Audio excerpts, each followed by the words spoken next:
কয়েকটা হাদিস বলি, ভালো করে শুনেন।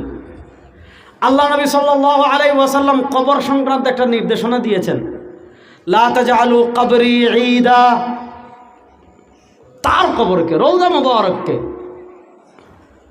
নবী করিম সাল্লাল্লাহু আলাইহি ওয়াসাল্লাম তার রওজার ব্যাপারে দিক নির্দেশনা দিয়েছেন।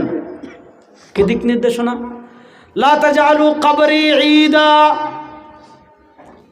আমার কবরকে উৎসবের জায়গা বানায়ও না।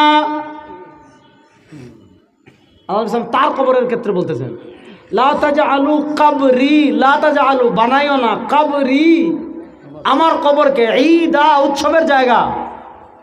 তাহলে বলেন কবরকে উৎসবের জায়গা বানানো জায়েজ না না জায়েজ? আর আসতে বলেন হালাল না হারাম? আল্লাহ নবী অনুমতি দিয়েছেন না নিষেধ করেছেন?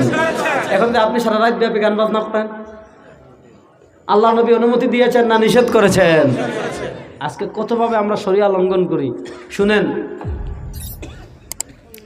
আমাদের দেশে দেখবেন, আমার সিলেটে আমি দেখেছি, আপনাদের ময়মনসিংহ আছে কিনা আমি জানি না, সারা রাত ব্যাপী কি একটা ভয়াবহ অবস্থা।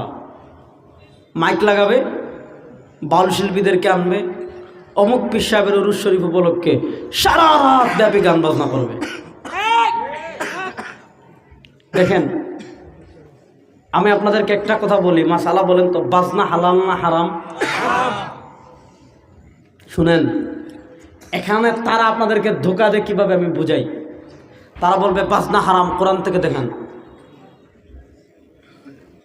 একজনে আমাকে 1 কোটি টাকার চ্যালেঞ্জ দিছে, এক বাউলে, যে রেজাউল করিম আবরার বাজনা হারাম, কোরআন থেকে দেখান।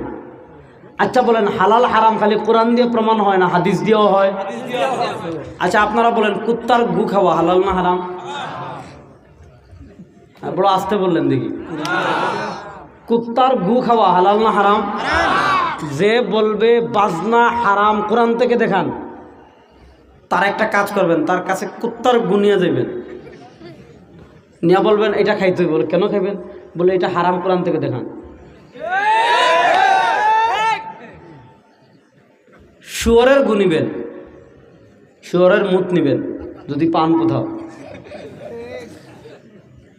শুনেন, হালাল যেমন কোরআন দিয়ে প্রমাণ হয়, হাদিস দিয়ে প্রমাণ হয় কি হয় না? বলেন না। মাছ খাওয়া হালাল না হারাম? হারাম কয়, শুনছেন? মাছ খাওয়া হালাল না হারাম? আল্লাহ কোরআনে বলেছেন হুররিমাত আলাইকুমুল মাইতা, তোমাদের জন্য মৃত প্রাণী খাওয়া হারাম। আল্লাহ এখানে তো মাছকে আলাদা করেন নাই। এখন আপনাদের দুবাউড়া বাজারে যে মাছ বিক্রি করে, সব জিতা মাছ, মরা মাছ খান কি খান না? তাহলে আল্লাহ যে বললেন মরা মাছ খাওয়া হারাম, তাহলে এটা হালাল করেছেন কি দিয়ে? হাদিস দিয়ে। বলেন হালাল করেছেন কি দিয়ে? এশার নামাজ ফরজ কয় রাকাত? 4 রাকাত। কোরআনে কোথায় আছে? নাই। কোরআনে শুধু আছে নামাজ আকিমুস সালাহ প্রতিষ্ঠা করো। কখন, কেমনে, কত রাকাত, এগুলো কোরআনে নাই, আছে হাদিসে। আরে হাদিস হলো কোরআনের ব্যাখ্যা। যে হাদিস মানে না সে কাফের।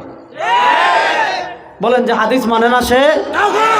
এখন বলেন বাজনা হালাল হারাম না হালাল? হাদিসে আছে না নাই? এত হাদিস আছে, হাদিস দিয়ে কবর দেওয়া যাবে। যখন আপনি হাদিস শোনাবেন, আমি সময় পেলে পরে শোনাবো, আগে ভালো করে শুনেন। আগে বলতে কোরআন থেকে দেখান, এখন কথা বলে আরেকটা কি জানেন? আপনার সবের কথা তো ঠিক আছে, বাজনা তো হারাম।